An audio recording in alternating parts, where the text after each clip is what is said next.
Guaranteed to knock a nigga right out like a Viking. Y'all too friendly with these rats, little nigga like Mike and Ben. You don't wanna run up on me on a black dot. What is indeed going on, people? This is Jonah Pittman, and welcome back to another sports reaction. But before I get started up there in the middle of the pregame show, just remember to like and subscribe. Also, hit that notification bell, and if you are a returning subscriber, make sure to like the video and also share the video as well. But now, once again, we're talking about this Week 15 matchup, talking about the Chicago Bears taking on the Minnesota Vikings. Now, of course, man, we already know what the deal is with the Bears. Their record is reflecting exactly how the season has gone. Terrible. They're 4-9 right now. They have 17 people on the COVID protocol list. 2 more people added just recently, and we're just going to get into all of that as well. Talk about the matchups between the teams, score predictions, and everything else additional and more. But to just jump things off, of course, last year, I believe that the Bears gave Kirk Cousins his first primetime win.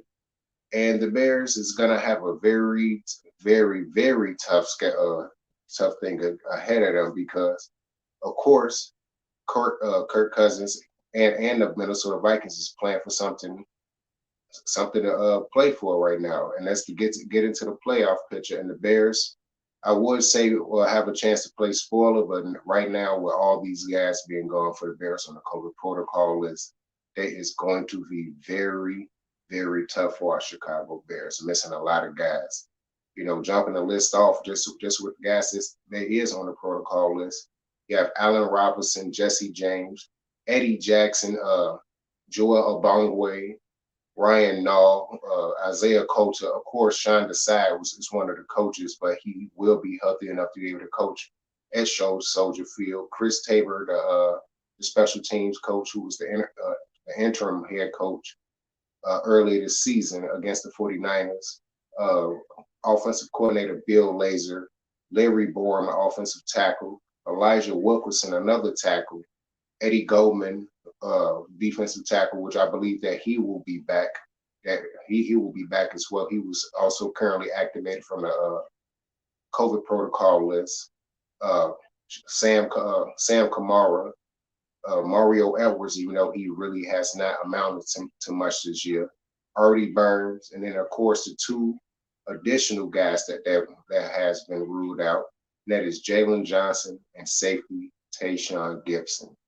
So with all of those guys being gone, man, this is going to be rough for the Bears. It's been rough for the defense all season long. Yes, they was able to get a decent pass rush going every game, but missing all those rotational guys, missing a lot of guys on offense, missing key guys like Jalen Johnson, Tayshaun Gibson, and Eddie Jackson. That definitely just put a huge blow onto the Bears, along with already missing Khalil Mack. So it's going to be real rough for our Bears to even be able to come out and even put up any type of performance against the Minnesota Vikings. Now, if all of these guys was able to play, then I would say the Bears do have a strong chance to get this victory against the Minnesota Vikings. But with so many key guys going, a lot of special teams guys going, man, it don't seem too good for our team right now.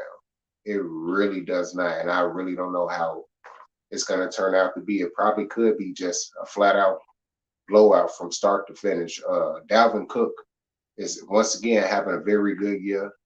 Over the last few games, I believe he had over maybe combined of 375 yards rushing, a few touchdowns, a lot of receptions also out of the backfield. He can do it all type of running back. So we really don't know what to expect with all these guys missing. Hey, several people out today. The good news is the defensive coordinator is back. Yeah, I just spoke on that, the Rapid 10,000, that Sean Desai of course, is back. What's going on, CEO?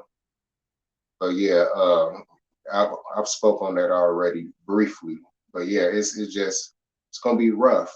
You know, the Bears already had a hard time stopping a pass this season, and now with everything that's happening, with all these guys being gone, and of course our number one corner that can be a shutdown corner that was playing well basically this whole year, and teams was not really throwing his way, and that's Jalen Johnson being out. Seems like Justin Jefferson and Adam Thielen and so many other guys is basically going to have their goddamn way with the Bears. And like I said before, this can turn into a huge blowout unless the Bears uh, backups can just come in and create a pass rush and somehow get a stop. Now, of course, the offense has been limited all season long. Allen Robinson really hasn't not been available even when he was available this season. So the offense really has not been affected too much other than, Larry Bourne being gone, Elijah Wilkinson as well. Larry Bourne has been more of a consistent piece to the right tackle position, but at times he still get beat. He missed some assignments here and there, but he definitely was a huge upgrade over Jermaine Ifedi over earlier this year. I think that we can win this game, but our offense leaves so much to desire. I don't know. I don't know the Rapid 10,000. I don't know if the Bears do have a shot to win this game. They're missing 15 players from the current roster right now. Well, 13 because 2 of them at least was able to come back and be able to play. But I don't know, man. I really don't know. There's a lot of special teams guys that's missing. A lot of guys, rotational guys that's missing as well. And of course, we still missing our offensive coordinator and special teams coach, even though Bill Lazor probably still wasn't calling the plays like that anyway. It's still been Matt Nagy all the way through. But it's still going to be just rough just to watch. But I'm still going to make sure to tune in and report the halftime show and the post-game show after the game. So hopefully it'll be something at least worth reporting for the time being. If not, man, it's just going to be a quick post-game, a quick pre-game show, quick halftime show, and quick post-game show very, very quickly. But, I just know that the Vikings have something to play for. The Bears do have a chance to play spoiler. They had the chance to do that for the past few weeks. But yet again, play calling affected them in the second half. Coaches not making the right second half adjustments or even making the right first half adjustments, and that usually leads to the Bears losing the game at the end. Isn't the Vikings worse than the Bears are? No, they're 6-7. 6-7 trumps 4-9 every time. I'm gonna tell you that right now. Injuries are crazy. My Pats on a bye still had a lot of players out on COVID. Crazy in America. We just finished 4 months back from the lockdown. New Zealand. Damn. But go Bears. Okay. Holy shit, my guy. It's rough out there. Shit is rough out here too. But I say people out here thought it was over with because they got COVID because they listened to the people saying, oh, because if you had COVID once, you won't get it again. And now they sick again, and now it's just spreading all over again. So hopefully people get their shit together and start putting on masks and stop being so contaminated and get everybody so fucking sick. Maybe then it won't be so goddamn bad. But it is what it is, man. But back to talking about the Bears and the Minnesota Vikings. Hopefully, man. Had you had your fight yet? Nope, got canceled. Got canceled for some crazy reasons that I don't even want to talk about anymore. I spoke to a lot of guys I know and told them what happened. But it was just know some crazy shit that happened. And it got canceled. So, yeah. Hopefully things get better. And then after I can have another fight. And then this time it don't get canceled after I can be able to run over the person. So it is what it is, bro. But yeah, man. I really don't know what to expect from this game. Justin Fields has been up and down. You can say what you want.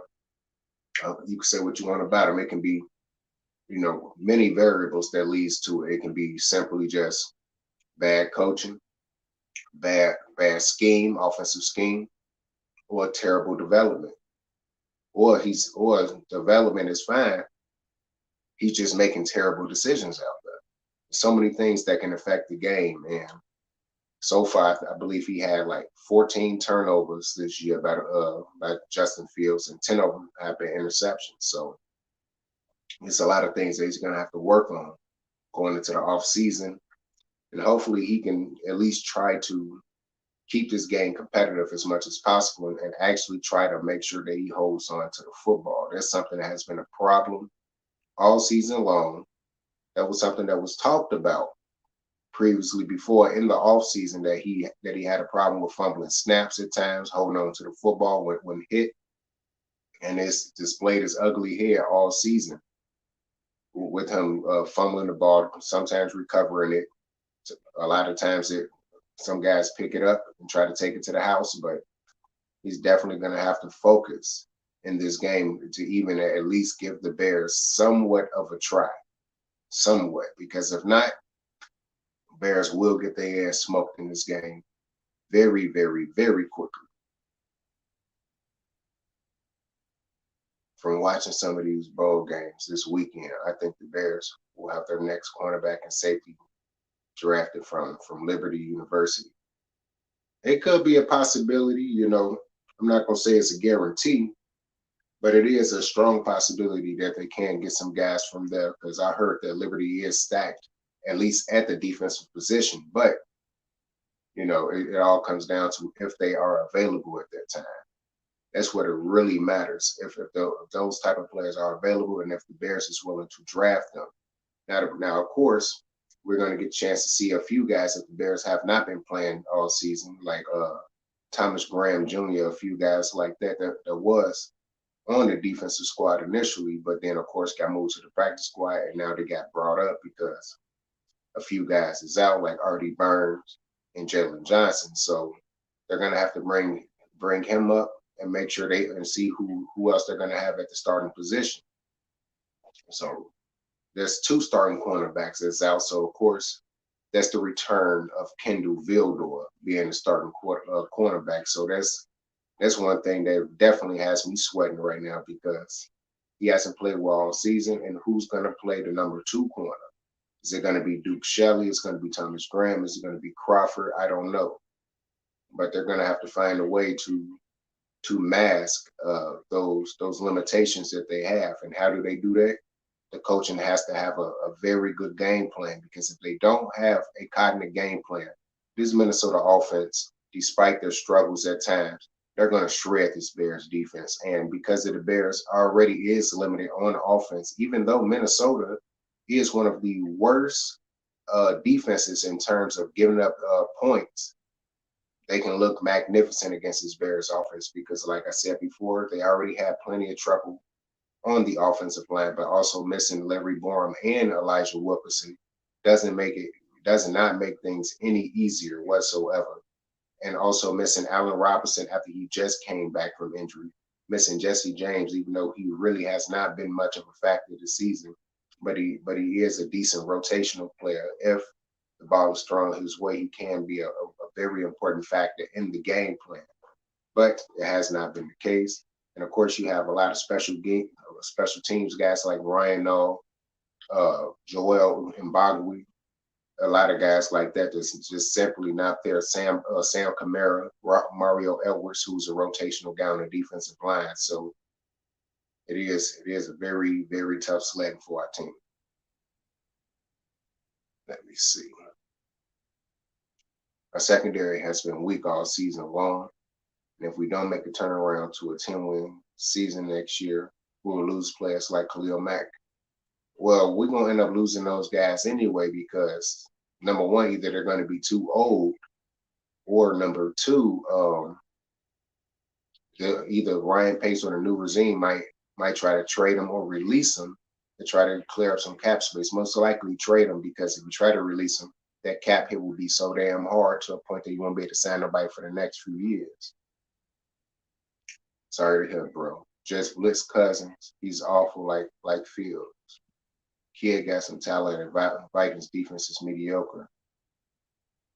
Be no blowout. It should be no blowout. Well, I don't know, man. Even though the Vikings defense is mediocre, when you have a play caller like Matt Nagy, he can make the worst of the worst defenses look spectacular out there. Plain and simple. That's all I got to say now. Now, at times he can cook up a decent game plan, him and Bill Lazor, and have Justin Fields look phenomenal out there because they looked good against the Steelers.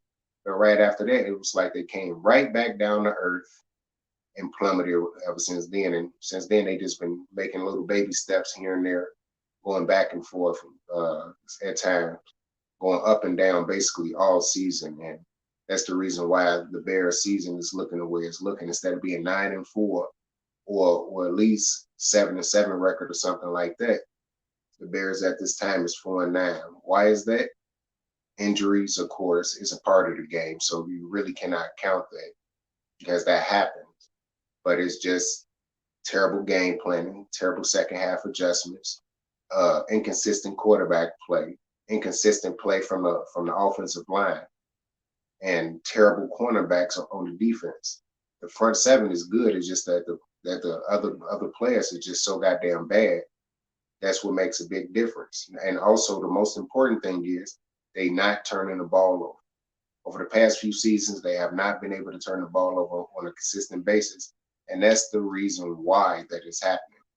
You know, Dalvin Cook is a phenomenal running back. Last week, just against Steelers, he had 205 rushing yards, two rushing touchdowns. Now, Bears front seven is pretty decent enough to be able to contain the run at a certain time. But when it comes down to stopping the pass, even with Jalen Johnson and Artie Burns out there, and now missing Tayshaun Gibson and Eddie Jackson, all four of your starting positions is gone. This is going to be very, very rough unless the defensive game plan is called correctly to limit those type of things. And also it's going to have to be a hell of a lot more blitzing because you know that your corners cannot stay with wide receivers very long. So it's going to have to be a lot of blitzing right away. It's going to have to be a lot of zone blitz concepts, man-to-man blitz concepts. It's going to have to hide those blitzes very well, run a lot of stunts, switch up your available outside linebackers as much as possible. Have them switch sides. Have them run have them run stunts as much as possible. Goddamn, I'm stuttering through it. Shit. Just thinking about how bad this goddamn game could possibly be is just holy shit. It's gonna be terrible. I would trade Robert Quinn and Dalton for draft capital. There are some linebackers who will be there in 2023 draft class for the Bears.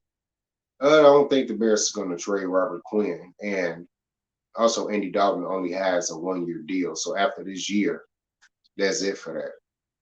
That's going to be it for Andy Dalton. He most likely probably will not be re-signed.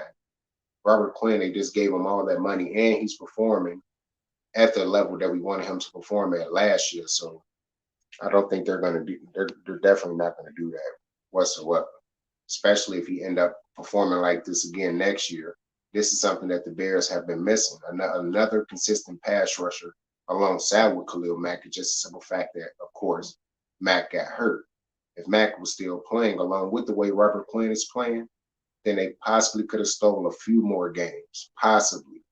But that's definitely not going to happen. They're not going to get rid of Robert Quinn, not at this time. So I will say that much.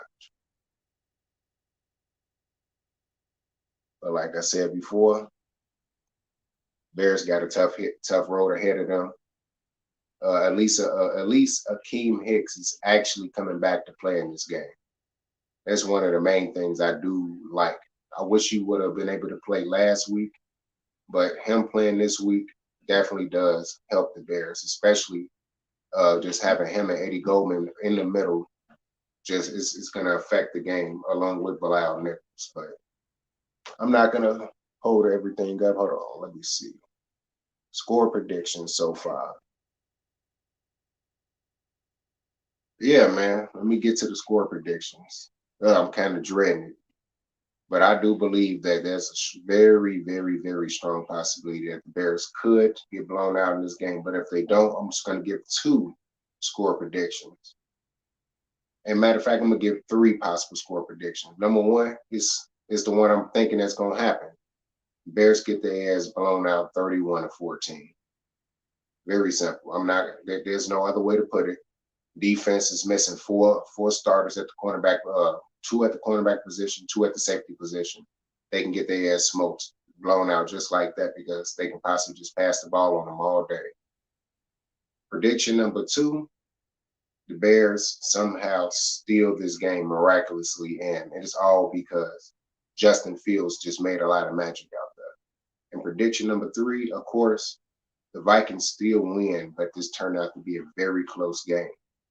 And if the Bears do win, just to give the full score prediction, it'd be like a 24 to 20 type of game. And if the Vikings was to win, it'd be more like a 27 to 17 type of game. And in the second prediction, the Bears keep it close, the Vikings able to pull away towards the end, and that's how it can easily turn out to be. Now, some people might be pissed off at it, but you have to be realistic. The team is 4-9. You got 15 players that was on the protocol. It is what it is, man. 27-21 or 31-28. Justin Fields needs to hit his wide receiver targets. Yeah, he do need to hit the wide receiver targets to wrap the 10,000, but they have to also catch on. They have to catch the football. They have to find a way to get open, and they have to be consistent along with him. And like I said before, with the offensive line not being there, with missing Larry Borum and Elijah Wilkerson, I don't even know who they're going to have starting at the right tackle position. Is they going to move Alex Bars out there, or is they going to have Jermaine Ifedi start if he's not going for the rest of the season? I don't know who they're going to flip to that position, but I just know it's not going to be pretty. I can tell you that much. But if there is any more questions, I will answer them right now. But if not, then I will end the pregame show and then get ready to watch the game and see exactly how this is going to pan out. Hopefully, this is a competitive game at least. If not, this can turn ugly very, very quickly because the Bears do not have the type of backups to basically replicate what some teams is able to do. So hopefully the Bears can get it together. Seems like there is no more questions, so gonna end it. We're just gonna end the pregame show right here, people. Once again, just remember to like and subscribe to the channel, hit the notification bell, and also just make sure to hit that like button and share the video if you are a returning subscriber. And once again, this is John Pibley bringing it back to you with another sports reaction in this Week 15 matchup, talking about the Chicago Bears versus the Minnesota Vikings on Monday Night Football. All right, people. Peace out. What you wanna, but fam, it don't matter. This is just the introduction. I'm gonna be busting from here on after, so since